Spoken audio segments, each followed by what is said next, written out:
If you would select English as your language, that will allow the interpreter to hear you more clearly. So it impacts your audio. So those who will be speaking, if you would select English as your language. Thank you.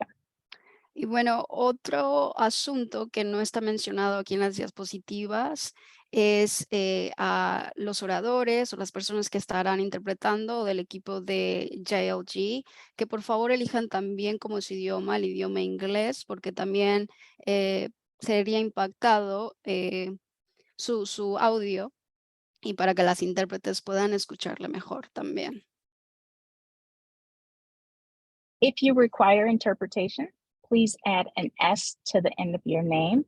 This will just allow us to identify you when you're speaking in the chat, or allow the interpreters to identify you as well.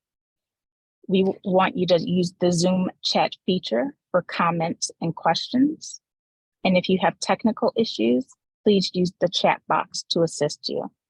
Make sure that you mute yourself if you're not speaking, or if there's a lot of noise in your background. An evaluation link will be posted at the end or emailed out to participants to complete at a later date. Our webinar, the recording will be available on our YouTube, so please stay tuned for additional information and links for that. Para las personas que van a necesitar la interpretación en español, por favor, cambien su nombre y pongan una S al comienzo para que podamos identificar que usted necesita apoyo de interpretación. También les pedimos que por favor utilicen la función del chat para hacer cualquier pregunta o comentario y también para que nos avise si necesita ayuda técnica. Les pedimos también que apaguen sus micrófonos si hay demasiado ruido ¿verdad? en el fondo. Y también vamos a estar enviando una evaluación en el chat. Vamos a estar compartiendo el enlace y también les vamos a enviar por correo electrónico para que puedan contestarlo más luego. También vamos a estar compartiendo este webinario en nuestro canal de YouTube. Va a estar disponible allí.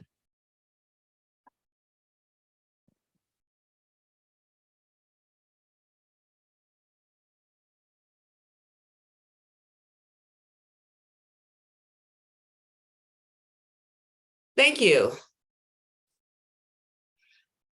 So welcome everyone. This particular training has been very popular and very successful in previous years, and we wanted to bring it back. It's always a good time to kind of think about and hone our fundraising strategies. So I just want to say welcome. I am Carol Burton. I'm the CEO of JLG Group, and we have two of our team members with us, along with our interpreters. And I am going to just ask Danielle to ask our team and our interpreters to introduce themselves, and then to introduce our speaker. We have two events happening at the same time, so I am going to move over to the next platform. But thank you, and please remember to fill out the evaluation at the end. We want to know if this is as successful and beneficial to you as it has been in previous years. So goodwill and positive energy and light to you. And I'll turn it back to Danielle. Okay, thank you, Carol.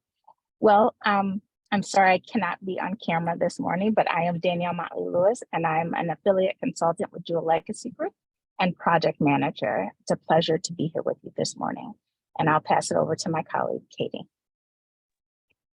Good morning, everyone. I am Katie Kramer. I'm also an affiliated consultant with JLG Group, and I'm excited to be here with you all as well. And Danielle, should I pass it back to you?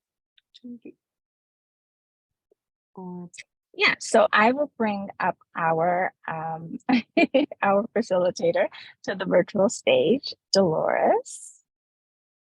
Dolores, do me a favor. Please pronounce your last Oh, name sure. again for me. It's Garay. Garay. Okay, I need to hear it. Thank you. So our facilitator will be Dolores Garay of Dolores Garay Consulting. Dolores has over 20 years of experience within the nonprofit sector, focusing on development and fundraising and working with groups to further progressive social change.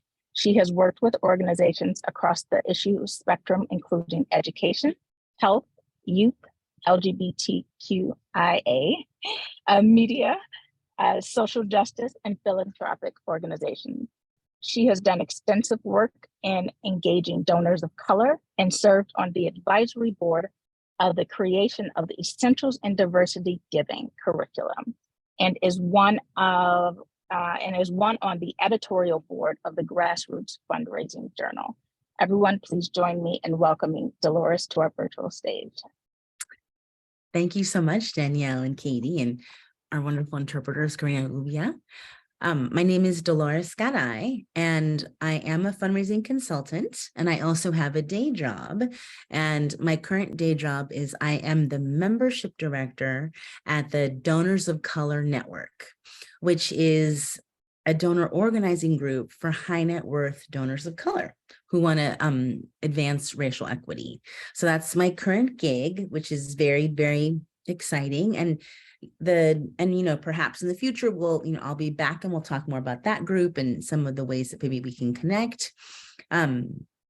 But my deep experience is raising money with community groups, teaching people how to raise money and helping folks to really maximize all their efforts, because your work is so important, and it needs to be funded at the fullest capacity that it can be, even though I know it's hard.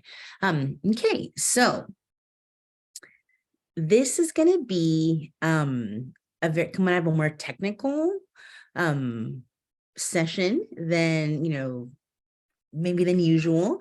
Today is November 15th. We are 7 weeks until the end of the year, December 31st. And as you know, for fundraisers, Q4 is go time. Okay. So maybe you're looking at, how much more you need to go to make your budget. You need to hit all your numbers. If you're a organization that your financial year goes from July to June, you're midway, another important marker. But for donors, that December 31st tax deadline is still very important. And most individual donor money comes in Q4. Right. So it's our Super Bowl. It's our big season. Like, this is it. This is our moment. Okay. So we're going to have a very lots of tips and tricks to think about using the next 7 weeks to raise some money for your organization. Okay. So I think, should I share my, can you, Danielle and Katie, can you share the slide deck? Should I share the slide deck? What's going to make the most sense? It would be best if you shared your screen. Okay. I will ensure you. Let's see. Oh, wait. Okay. Let's see. All right. So I'm going to do that right now. Let me switch over, and you're going to have to tell me how it looks. Let's see. There we go. And let's share. And okay, there I am. There's all of you. There's all of our little Zoom commands. Let's go to presentation mode, slideshow. Okay. Okay. So can all of you see the slide? Looks perfect. Awesome. Okay, great. All right. So I'm calling this, it's our 6-step fundraising sprint and for the end of the year. Okay. And again, Q4, our go time. This is the time when all the gifts come in. Okay. So 6 simple steps, which, like maybe straightforward, simple, maybe in terms of straightforward, often, not necessarily simple in terms of actually getting it done. So we're gonna, and I have a 7x7, which is, every week until the end of the year, or a 4x4. And what those refer to is you're going to send 7 emails until the end of the year for each week, or you're going to send 4 emails between now and December 31st. And I, kind of chose those 2 different paths to illustrate if, depending how much time you have, how much staff support, so it's either going to be a 7x7 or a 4x4. Okay. But either way, each of those pathways is going to have 6 steps. So, you can hold that all in your brilliant minds. I know you can. So, this slide is just, kind of, I'm just going to go over the 6 steps broad overview. 1, you're going to assemble your team. 2, you're going to set a goal. 3, you're going to think and you're going to enter your gifts. Are you going to have a plan for those things? 4, you're going to create a content plan. 5, or you're going to make the content you just made a plan for and you're going to send it out. And 6, you're going to do reminder calls. Okay. So those are the 6 steps for our sprint for fundraising until the end of the year. And as I go along, if you have questions, you can, you can start talking, you can put them in the chat. The chat might be hard for me to see. Let me see if I can see the chat. I may not be able to see the chat. So maybe you can shout them out or say, I have a question. I'm very, I want this to be as interactive as possible. So, feel free to chime in. Oh, I know I can see the chat. Oh, sweet baby Jane. Okay. All right. So hopefully we'll be okay with the chat. But I think it will be easier if you let me know you want to say something. Okay, so let's get going. And Dolores, this is Katie. I can help monitor the chat as well. And if I see that you're not seeing something, I'll jump in. Oh, that's fantastic. Okay, here we go. All right, assemble your team. Okay, so we're gonna have this conversation as if you have already committed to doing this fundraising sprint. So, I don't know what your end of year looks like, but we're gonna proceed as if this is what you're gonna do. Okay. Now, so fundraising is 100% a team sport. The more people you have engaged, the more people you can reach and the more money you will raise. And this is a great way to engage your board of directors, particularly if they have been saying to you things like, wow, how are we going to meet that budget gap? Or why don't you raise more money? Or, you know what? I think that we should, ask for money. If they're saying any of those things, you should say yes, yes, yes, and yes. And this is how you can help me. Okay. So there's a couple of ways to think of your fundraising team, right? Your entire board, which would be optimum, or perhaps you have some board members and some volunteers. A lot of folks like to volunteer for fundraising. It could be all volunteers and no board members. And you can also have your staff. And really the 5th category is if it's you by yourself, which I hope it is not, but I also live in reality. And I know that sometimes, that's how it is, right? So think about those different configurations. And since we are in a sprint to the end of the year, this is really a moment where I'm going to encourage you to think about who's already involved with you. This is maybe not the time to pull in new people unless you have the time to handhold them and you have the time to support them, right? So between now and December 31st, the board, they should know that they're on the board, and potential volunteers and staff. Staff, I know that also can be sensitive. I think that depending on the culture of your organization, if they're used to this, if they've expressed interest, obviously talk with your ED, or maybe you're the ED, about executive director, about how to engage the staff in fundraising. Springing this upon them as a requirement right now will not bode well for anyone, because unhappy people are bad at raising money. It's true. It's true. And if they feel put upon, that's not really going to put them in the best mindset to ask for money and raise money. And if, so that's something that's very important to keep in mind. All right. So that's, and I, of course, put here our favorite dream team of Oakland, the best team.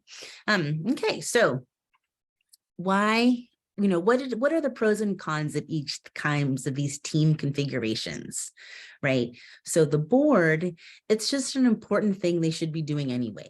It's kind of is just their job, right? It really is. They should be participating. You want to make it as easy for them to participate. For board and volunteers, the benefit of having a mixed group is that you want to have more prospects, right? You want to have more people who you can potentially ask for money. That will really helpful. For volunteers, it could be a great way to see if maybe they should become a pipeline to become board members, right? If folks are really excited to help you fundraise, they seem like ideal board member candidates. And your staff are subject matter experts, right? So they know the work intimately, they're in it every day, and they're going to be great about talking about it. And hopefully it inspires them so much that they're going to want to raise money for it. Okay, so those are just some kind of like things to think about, pros and cons of the folks who could be on your fundraising team. Okay, any questions? Any comments? Feel free to chime in for fun, don't feel compelled, but just, I want to make space. And then am I going too fast? Are we okay with the pace? Yeah. The pace is good. Dolores, may I make a parenthesis real quick? I Yes. do need to be assigned as an interpreter. Can we maybe nudge Danielle or anybody who has access to the controls? Thank you. Sure. Katie, I think, can you help with assigning Uvia as an interpreter? I'm taking care of that. This is Danielle. Great. Oh, thanks, Danielle. Okay, awesome. Okay, cool. All right, whoops. All right, so let's talk about let's go back. All right, let's talk about goal setting. Beyonce's in the corner because that's always she is goals, right? So this is why I asked that question in the chat, okay? Your goal setting has to be based in reality. I'll never forget one of my favorite moments was I was working with the group in Berkeley. This was a while ago. And I was meeting with the board and I asked the board, how much money do you want to raise? And the board with their full chest, they said $100,000. And I was like, awesome. Yes. Yeah, go ahead. Sorry. Oh, someone has a hand up? Oh, no, yes. I don't think so. No, okay. Yeah. Okay. So, they were into it. They wanted to raise $100,000. Okay. But then when I asked them how much money they'd raised the year before, how many, in donations, the answer was $3,000. $3,000, which again, starting out, that's fine. But to go from $3,000 to $100,000, that is not going to happen. Okay, so it's really important to level set in reality. So all of you take a minute and think about how much money you raised last year. Okay, and that will give you, and I mean money from individual donors, people giving you their own money, not grants, not from the government, not from corporations, but a person just like you giving you their own money, which they have or earned, or how, what? It's not your business how they have their money.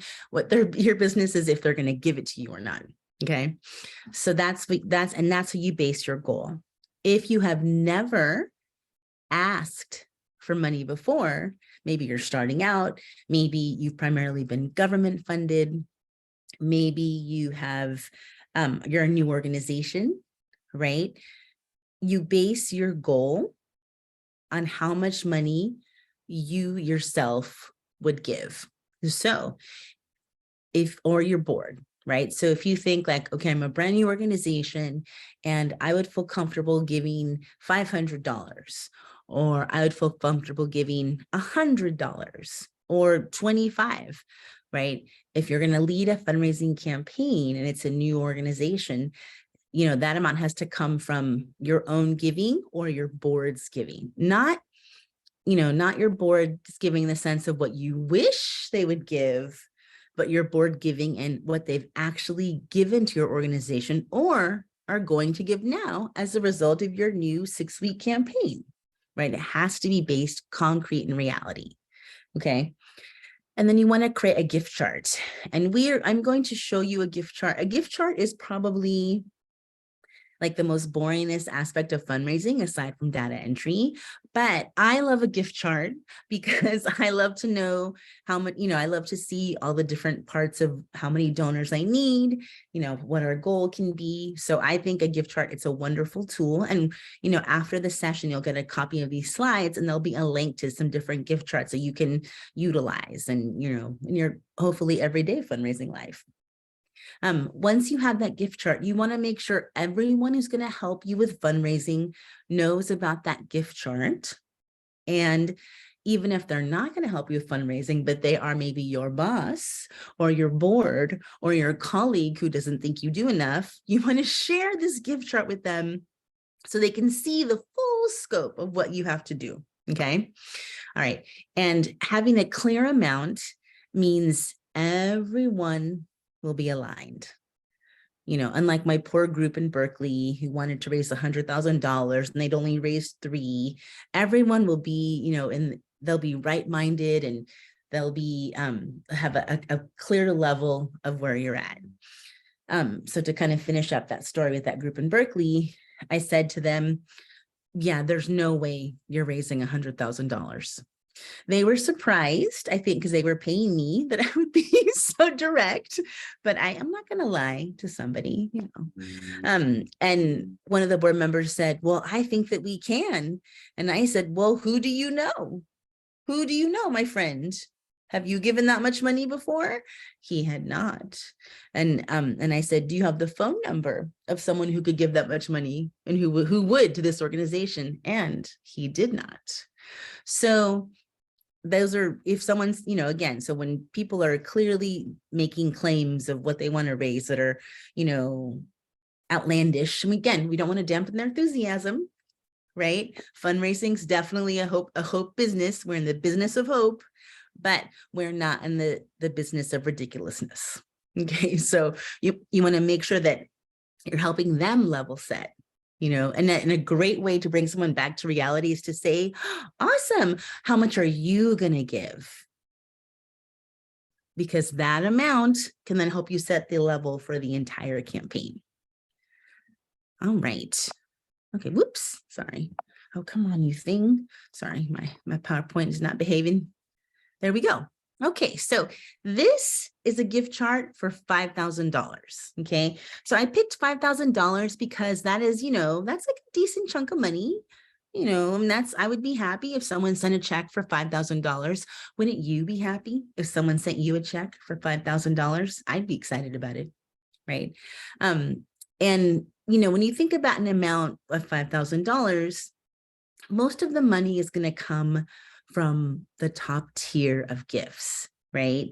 So, you know, you want to have someone, you know, who will write you that, you know, starting off check of $1,000, right? So if you want to have one person who's going to give that, you need to be able to ask 4 people. Now, why? You may say, why is this, Dolores? Because when you ask people for money, half the people you ask are going to say no outright. Okay. And then so that remaining 50% who said yes, half of that group is going to give you less than you asked for, right? So out of the 100% of people you're asking, only 25%, like a 1 in 4 roughly, is going to give you what you asked for exactly. And then the other 25% is going to give you less, and they'll fall into the other categories, right? So you start out with 4 people that you're asking for $1,000, right? One of them will say yes, and here's the full 1,000. Two will say, nah, I can't, not this year. And one will say, yes, but I can only give you $250 or $50 or $500, right? So that's just to kind of give you a sense of trying to ascertain how many people you need to ask for money, right? So, and again, you know, the 1 in 4 number is, it's really for new donors. It's for folks who are renewing, meaning they given you a gift before, it should be higher. But because of, I think, between the pandemic and all the disasters, and the world was in a very challenging place, you know, the elections just happened. I think that a 1 in 4 number is just a good baseline in your own head, you know, because previously in my big age, and kind of like in the 2000s, or like, you know, maybe mid 2000, people would say, oh, well, for renewals, meaning people who, you know, returning donors, the number was more like 60%, right? So that would just be like more like, you know, out of 4 people, more like 2 or 3, right? But I think that because the way that our economy works and people are kind of feeling nervous and there's so many needs, I just think a 1 in 4 is a good baseline. And besides, my favorite thing to do, under promise and over deliver, right? Particularly when it comes to fundraising. So you have people, so again, you need someone at that top level. And then as you go down, right, you need 2 people to give you a gift of 500. So you need 8 people to ask, right? You want 4 gifts of 250. So you probably need to ask 16 people, right? You want 10 gifts at 100. So you would need to ask around 40 people, right? And I'm laying this out this way so you can see that, you know, if you want to raise $5,000, you need to have around 188 people that you can ask for money, right? So I want you all right now to reflect upon your people who get your email, people who you think of as your donor list, people who you might consider asking for money. Are there 188 people on it? Just right now in this moment.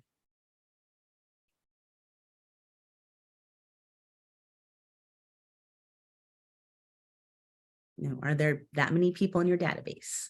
Are there that many people in your email list? However you track them, maybe you don't. Are there many people in your old school Rolodex, or even in your iPhone contacts? Are there that many people that you could ask for money? Okay, that's really important to think about. All right, so this is for a $10,000 gift chart. As you see, as the amounts go up, and there's also a 20, right? I have all of them in there so you can see. You know, so for $20,000, you really need to be able to ask around 600 people, right? And then for, you know, for 5, this is one we can mess around with. For 10, it's really about around 220 people, you know, just so it kind of, you know, to help yourself, because I think also fundraisers can be really hard on themselves. This helps you see, oh, wow, like that's 188 people is a lot of people to reach out to. Okay. And, you know, I'm going to need to have, you know, 47 gifts come in. Oops, sorry. 47 gifts come in to get to that $5,000. Right. And who knows, like maybe when you start asking, maybe you know, maybe the 4 people you ask for $1,000, well, I'll give it to you. So then you're at $4,000, right? So you can then get, you know, you need fewer donors on for the other levels, right? Or maybe you don't get $1,000 donor, but maybe you get like 400 or 500, you know, so it'll play out in different ways, but it'll just gives you a baseline of what to expect, you know, to kind of figure out how each amount will play out. And I just wanted to kind of, you know, again, so you'll have access to these different gift charts. And this is one that we can kind of manipulate. Let's see if this works. Whoops, maybe not. Well, this is, you know, again, you can kind of shift the amount. You'll have this Google spreadsheet to make a copy of it.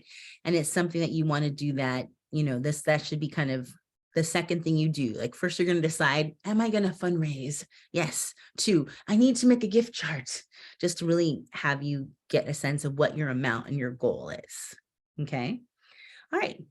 So section 3, thanking and entering.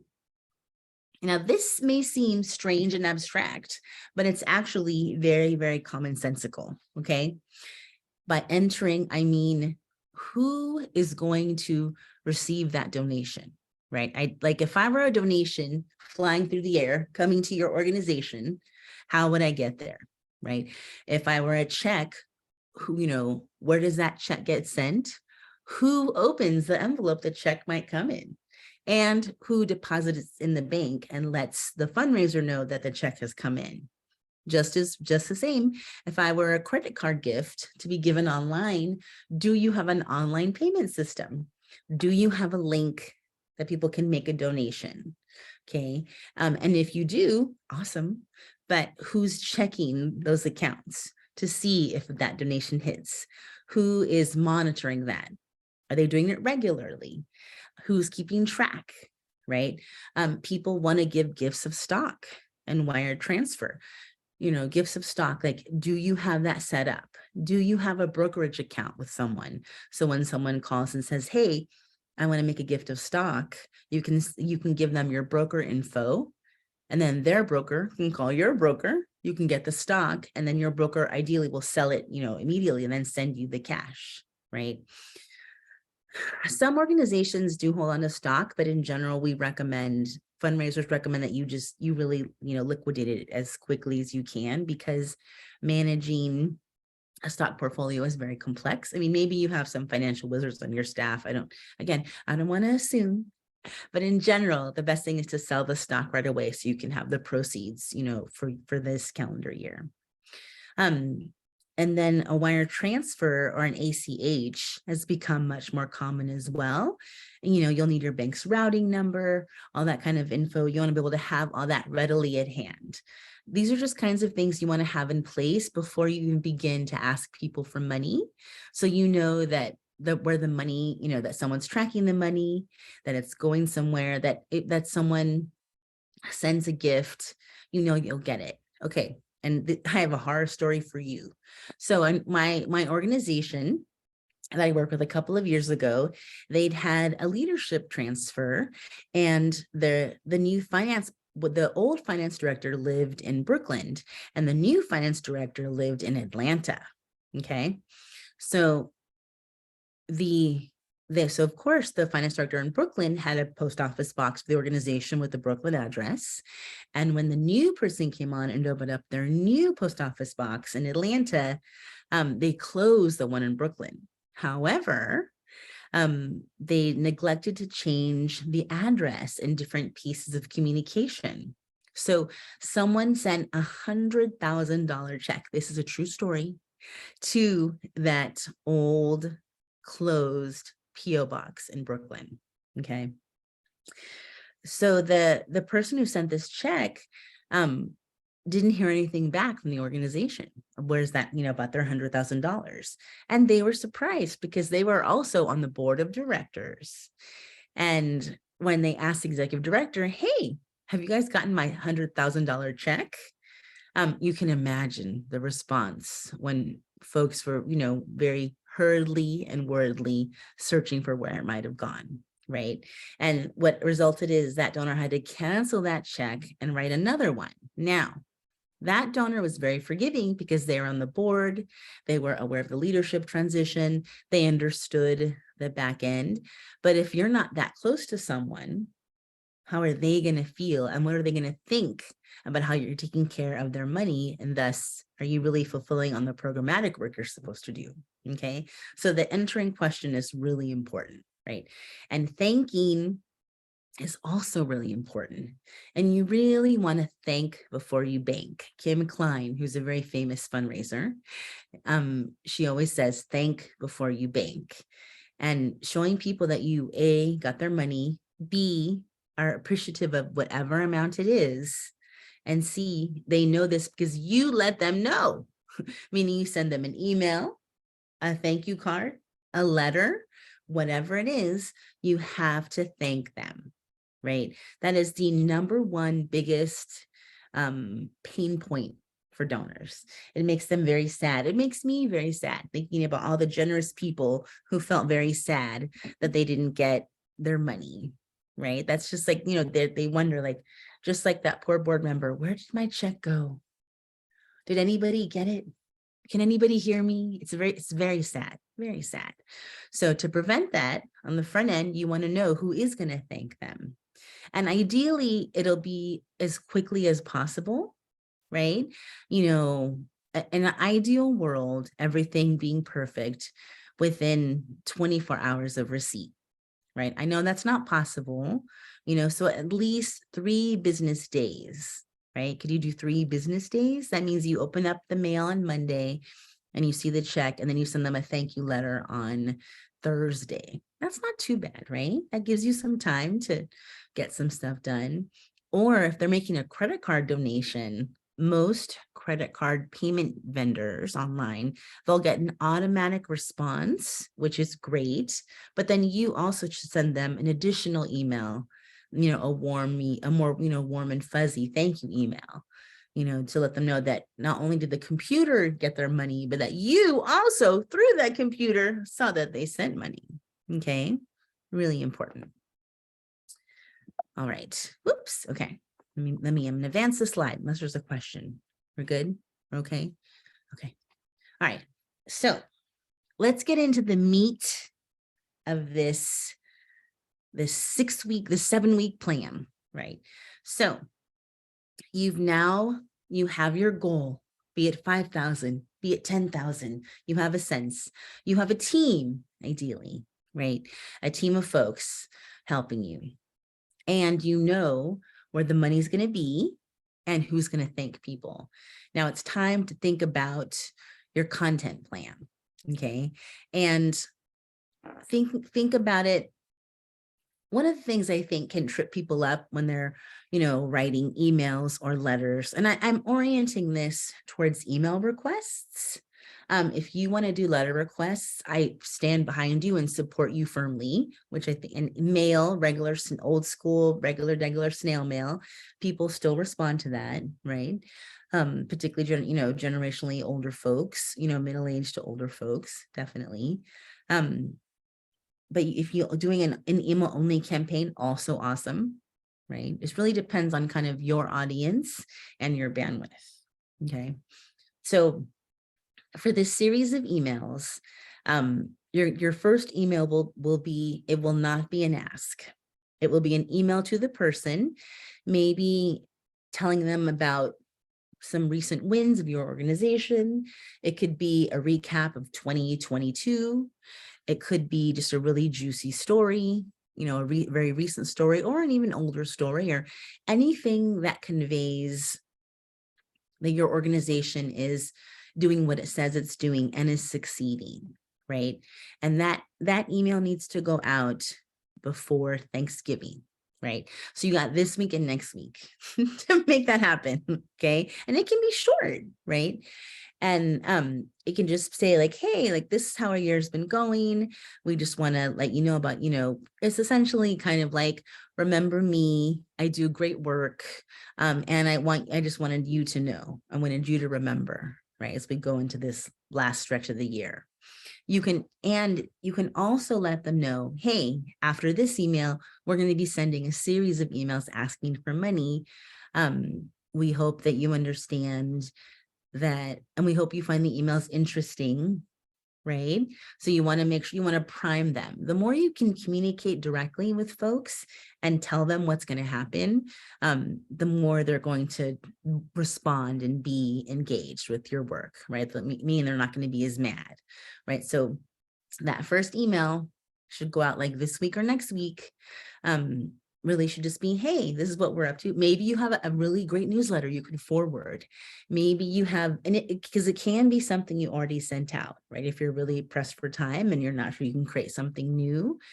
If there's a really great story earlier in the year that you were really proud of, if there was maybe a news article, but even just your own, like a great anecdote about some way your organization really helped someone, or, you know, did something, got a policy win, you know, protected a school, you know, got teachers new books, whatever measure of success that you have for your work, that's what you're trying to share.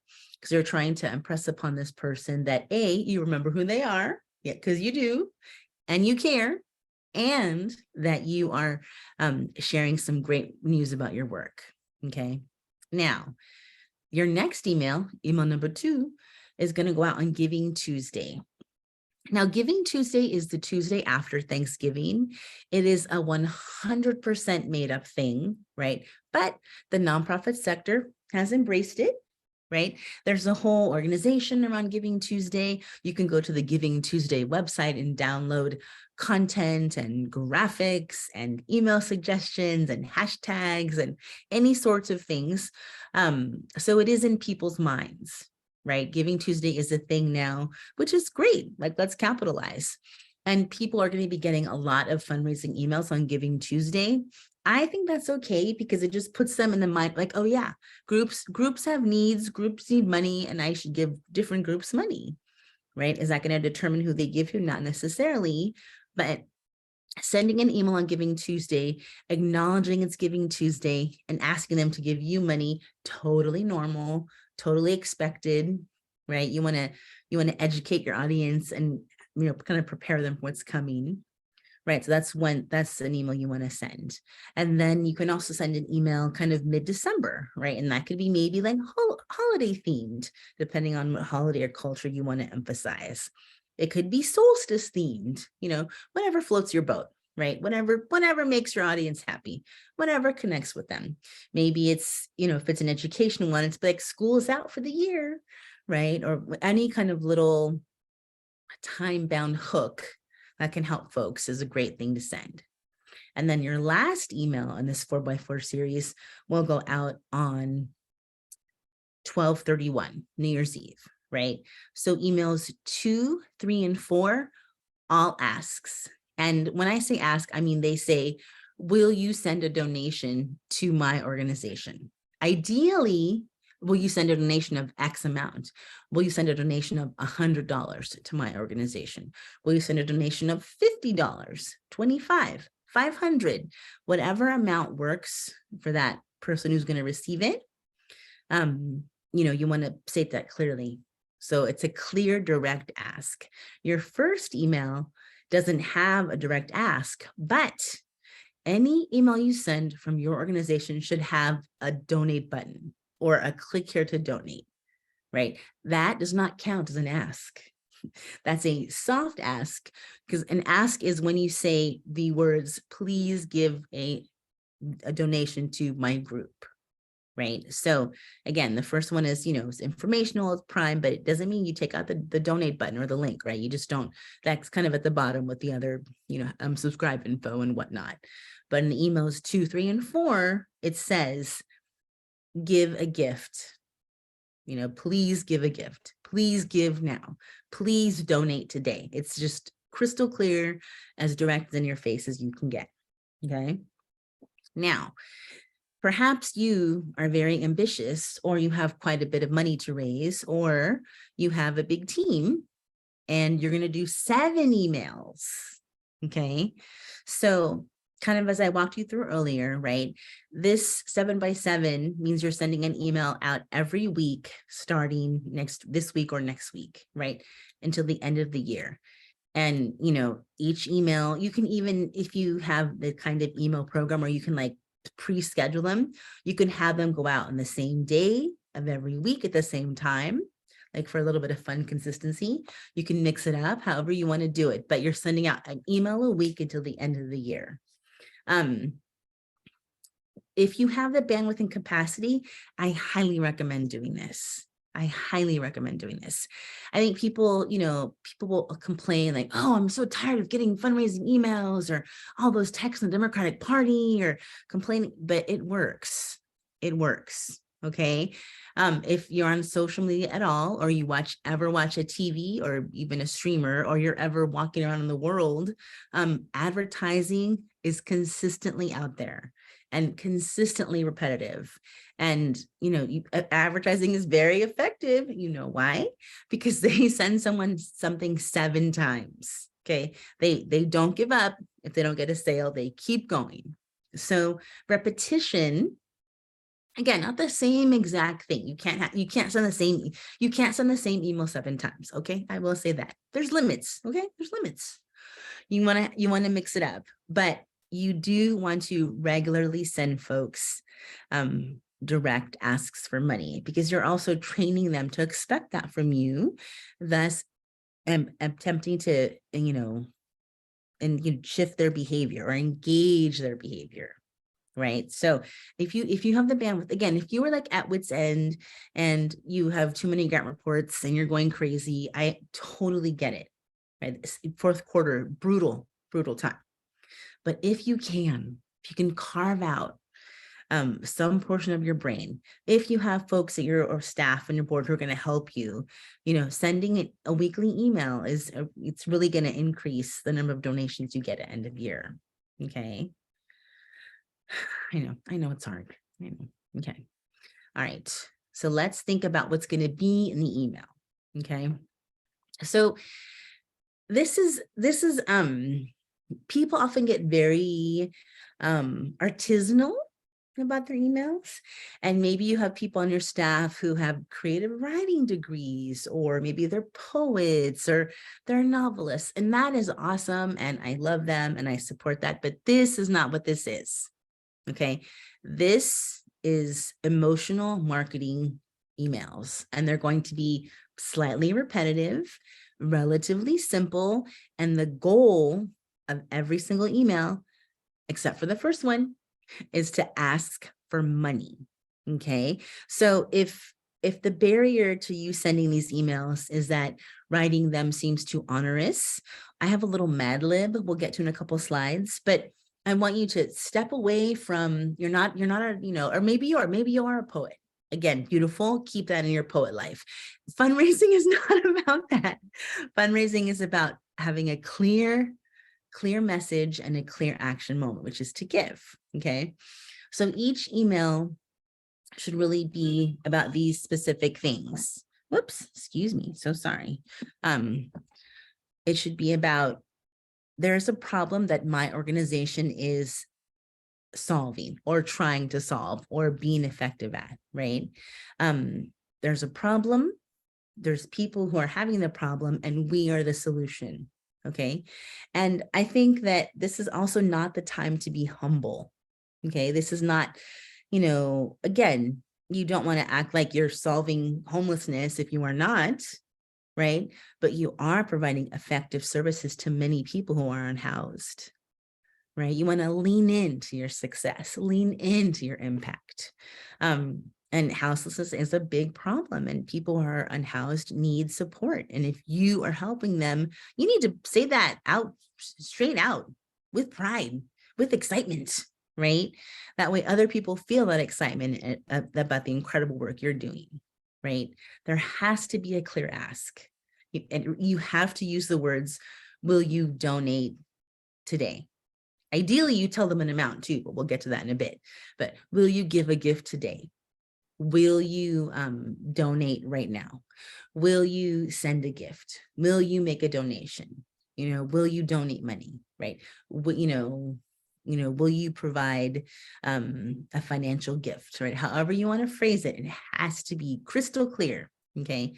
And I would please in your emails, don't ever blame the donor for the problem, right? You're not begging them, right? Begging is something that I think a lot of people feel like fundraising is, and this may sound cliched, but fundraising really is an opportunity. It's a moment of hope. Like, it's really when we see people at their most generous, oh, I see someone's in the chat. I'm excited. I'm going to look. Okay. I can't even see it. Is there a question? Lord, no, I'm seeing nothing. Someone read me the chat. No, yeah, no, nothing in the chat. It's just sharing that somebody has to leave for another meeting. Okay, perfect. You go ahead. All right, here we go. I'll temper my excitement about the chat. Okay, so you're not begging is, fundraising is not begging. Fundraising is giving an opportunity, right? And also, you don't want to bluster. And by bluster, I mean, again, like making announcements that are crazy. Like, we're solving homelessness. We're ending the climate crisis. We're, ending domestic violence. Like, probably you are not, but You're doing a great ways to ameliorate, to support the victims of domestic violence. Maybe you're doing policy advocacy to make sure the laws change to support the victims of domestic violence. Perhaps you are providing support to survivors in multiple different ways, right? That's what you want to talk about. Perhaps you're making some significant shifts to the way folks use their automobiles. Maybe they're using more bikes. You're impacting climate change. You're not going to solve climate change, right? But your work is adding up to a bigger positive effort, right? And keep it brief, okay? Nobody wants to read something real long. No one looks at layers of text. What is funny is that the traditional paper fundraising letter was 4 pages, double-sided, right? 1, 2, like it's a lot of pages, right? But email, it's a different medium. You want to, ideally it's 1 paragraph or like 2 very short paragraphs, right? So brief, concise. And again, this isn't your opus to the world. This isn't your artistic crowning glory. This is a clear, well-written articulation of why your organization is awesome and why that person should give you money, right? And make it personal. Have it be from you, like from yourself or your executive director, and talk to the reader as if you know them, because you do. They care about your work. Otherwise, why else would you be reaching out to them? Like make it personal, dear person.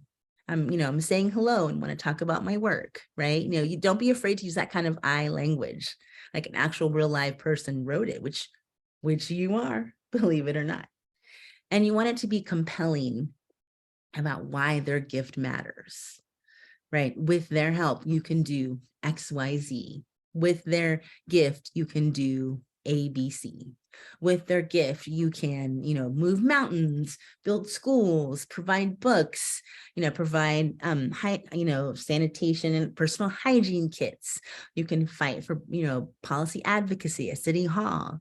You can provide, needles for the needle exchange, right? Their gift does something, and you want to make sure you want to tell them what their gift will do. Okay. All right, let's see.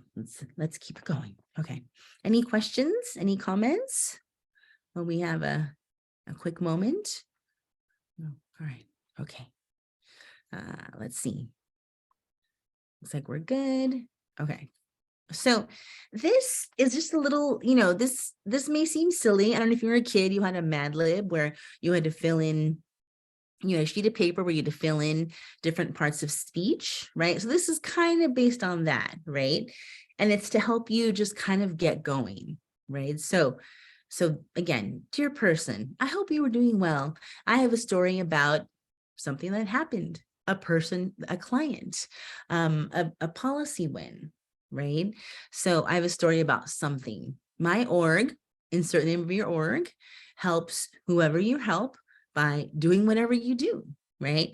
So my org, Little Shop of Horrors, helps, little tiny monsters find clothing, for school, right? So whatever you are and whatever you do, but clearly. And then you want to, follow up with lately, we helped 100 little monsters get sweaters for the winter. With your help, we could get more. In fact, your gift could mean we could buy 200 more sweaters and help 200 more little monsters be warm and so they can concentrate in their monster class, right? Can you help us by donating $100 today? Monster sweaters are more expensive because they have to be extra strong. Between the teeth and the claws, they get messed up. You get the vibes. You know what I'm saying. So again, it's a very kind of a simple formula. Here's the link to give, right? You put in your link there. You thank them for reading, thank them for caring, and let them know that their help will make a difference to many little monsters who live in San Leandro, right? The more specific you can be, right? And, perhaps you could tell a client story of something that happened with the client.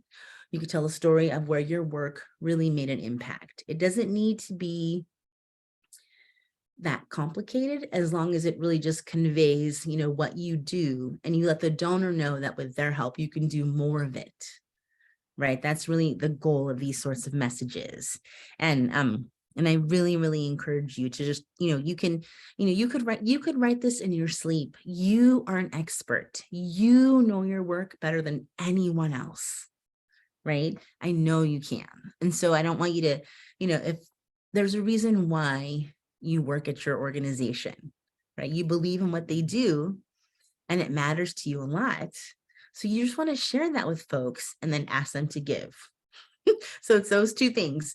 You're combining what inspires you about your group and you're asking them to give, right? So it's not, you know, again, it's not rocket science, you know. It really is about sharing the best part of your work and asking for money. Okay, so one of the things that can be most helpful in getting donations at end of year is making reminder calls. Okay, and I know that, you know, reminder calls are kind of an old-fashioned thing, but because of this, most likely you'll leave a voicemail. People love a personal voicemail from a real human being, right? And, you know, there's a couple of different ways you can do reminder calls. Essentially, if you think like, okay, I'm going to send my non-ask email next week, say you're sending it to 300 people, right? So you have that group of 300 people, and maybe some of that 300, you have their phone numbers, right? You can start making reminder calls 2 days after your fundraising email number 2 in our series, Giving Tuesday.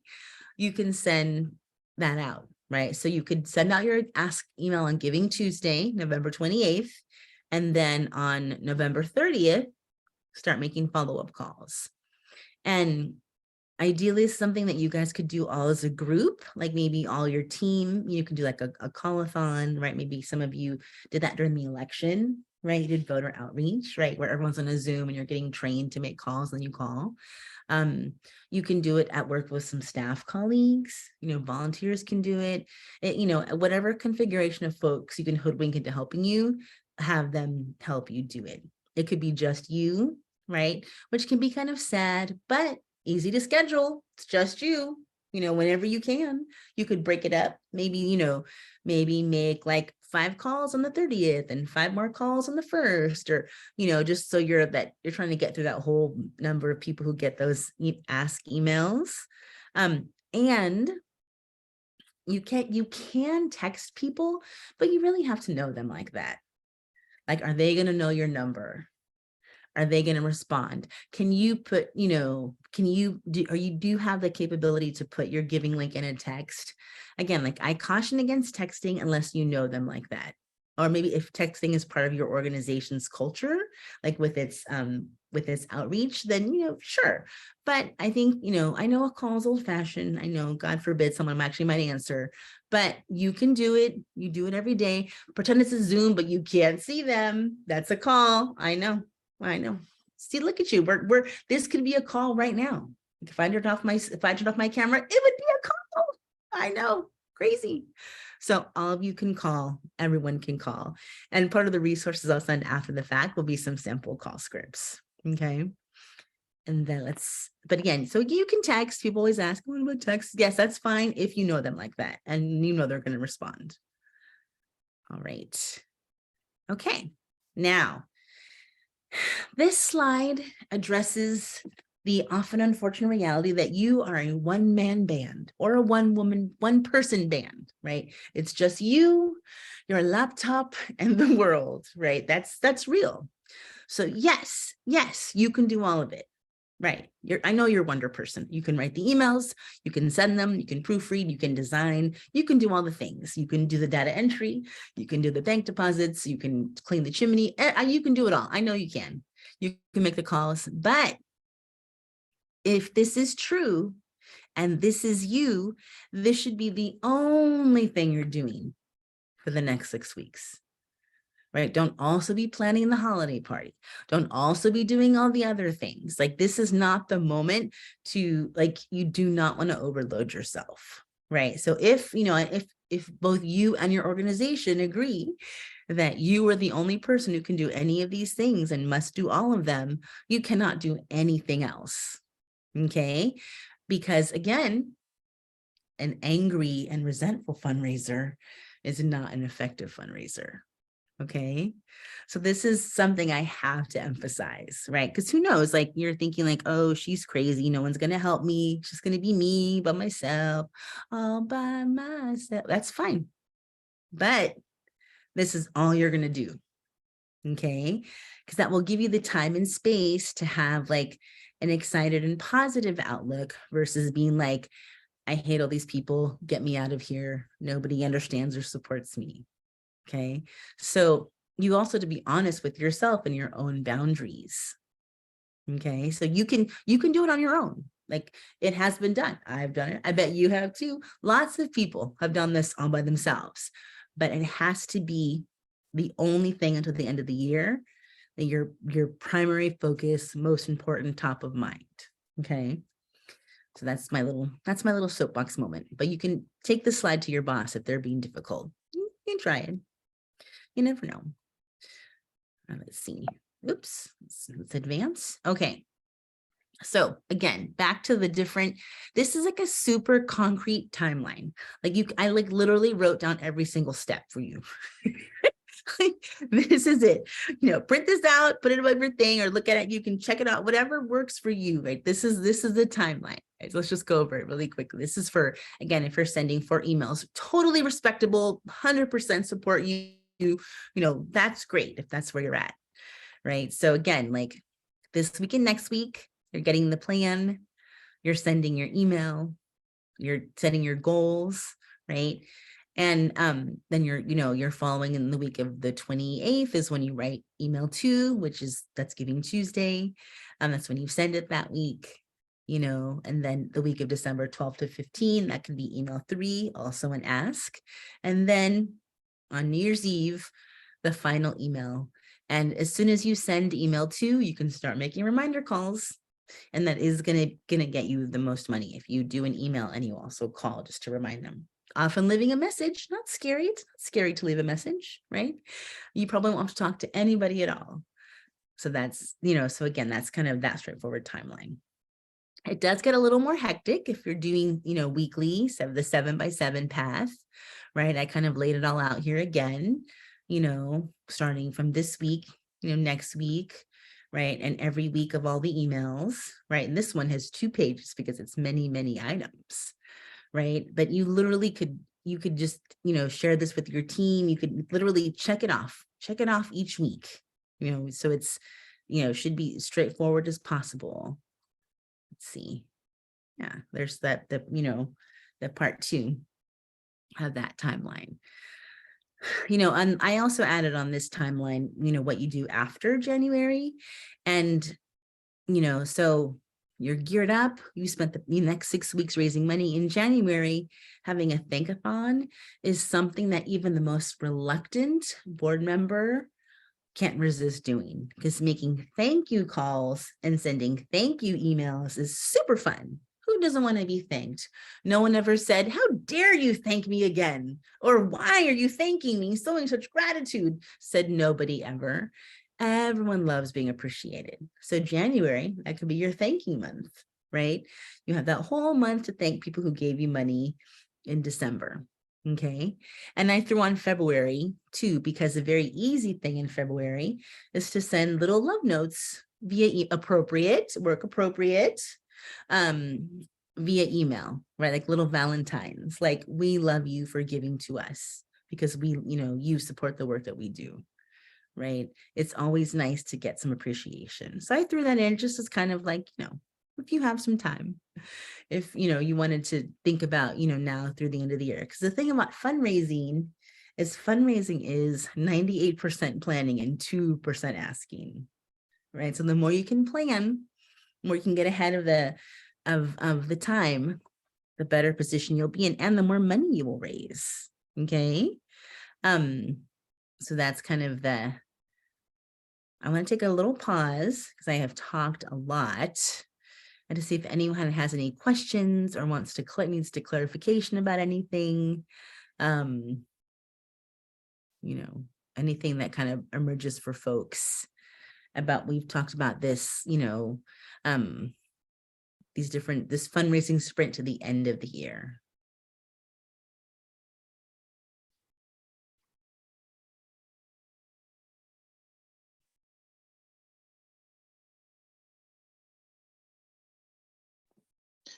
Hi, my name is Bridget, and I have a question.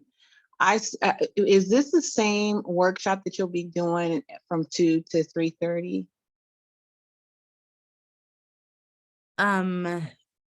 This about, I'm doing it now, but there will be a Oh. recording. Okay. Danielle, are you able to jump in here, or would you like me to clarify? Yeah, just to clarify, Bridget, we had to change the time. So it was originally scheduled from, yes, in the Okay. afternoon, and we had to move it to the morning.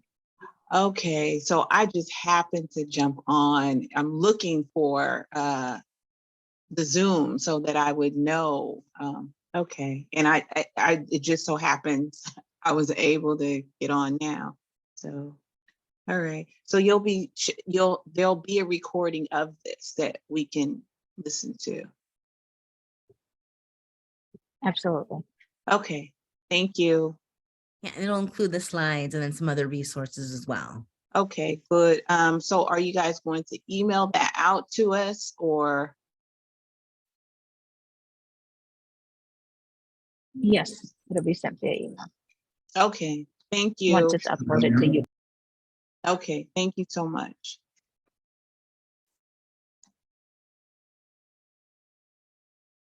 Awesome. Thanks, Bridget. Okay, anyone else have any questions or anything they want to need a clarifying moment or want to make a comment?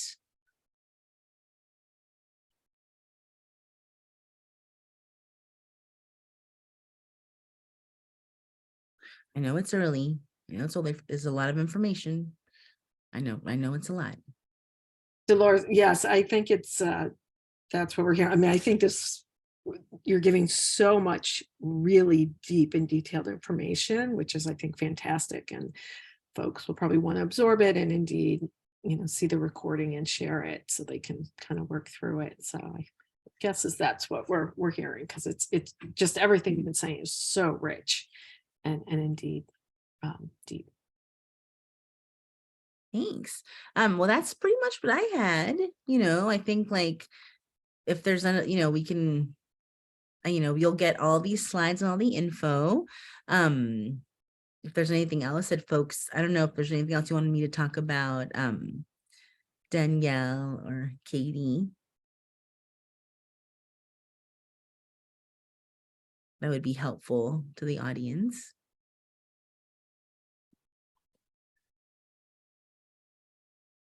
Again, I think probably, Danielle, I'm just jumping in here, but please correct me if I'm wrong. This has just been so wonderful, and as I said, incredibly rich and detailed and thoughtful, and truly appreciate all that you put together, Dolores, in such an organized and I think teachable format. So we will absolutely make sure that these materials are available to everyone on the call and everyone registered, especially because there may be others who got a little confused with the time change of the training. So we will indeed distribute this information widely. And that's exactly what I was going to say, Dolores, if you could. Dolores has shared her contact information, and Dolores, if you want to speak to just your availability after this training and how available you are and what you're available for, that would be great. And then I think we'll wrap up with a link for our training evaluation. So. Awesome. We're going to share the slide deck, and they'll have links within the slide deck to some of the things I talked about. I'm going to send along some other additional resources, so there'll hopefully be a whole arsenal of tools for folks to use as they embark on this end of the year sprint towards fundraising Nirvana of December 31st. And I, one thing I do want to say is that people will say to me like, oh, do people really give on that last day of the year? And my entire 20 plus years of fundraising, Everyone, there's always, every organization I've ever worked with, consulted for, talked to, everyone gets that one random gift on the 31st. It's just one of those weirdo things. Like people, I don't know if they're drinking wine like I should give, or maybe they save it up, or they will give that day. That is a day that people give, December 31st. So make it easy for them. Send them an email with a link. They can just click it and give to you, but people will give on that day. So yeah. And, yeah, sure, folks can reach out, be happy to answer any questions. And I think, that's all for me today.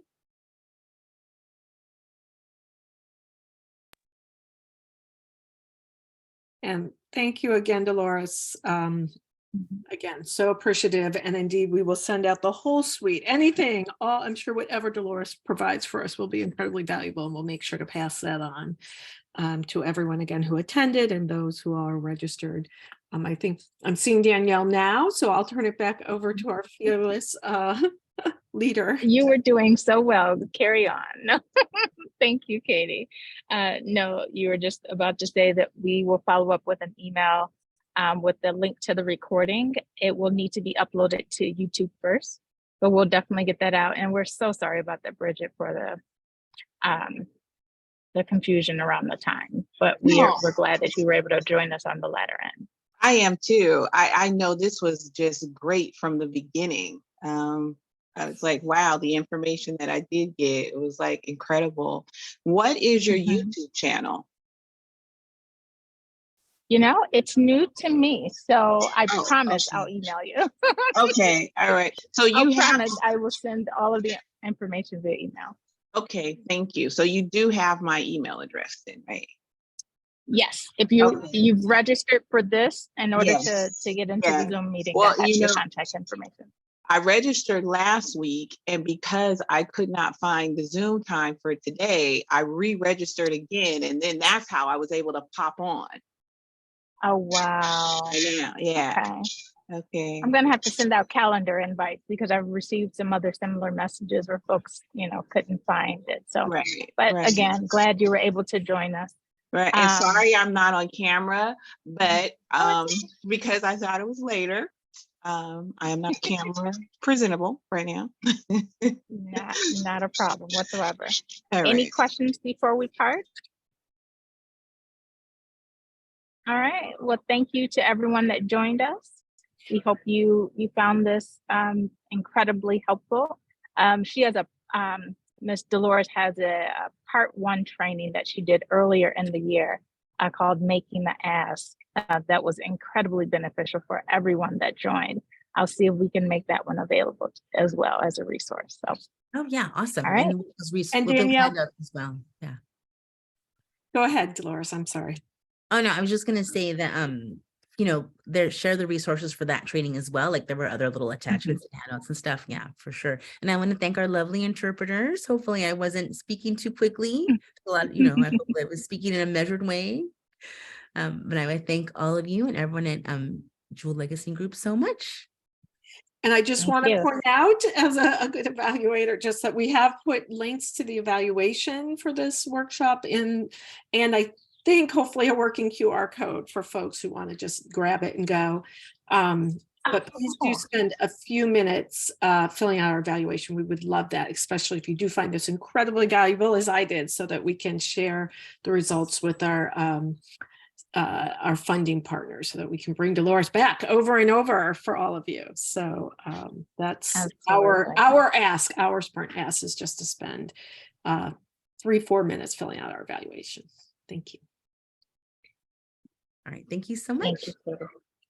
Thank you, Dolores. Until next time. All right. Bye. I'm going to stop the recording.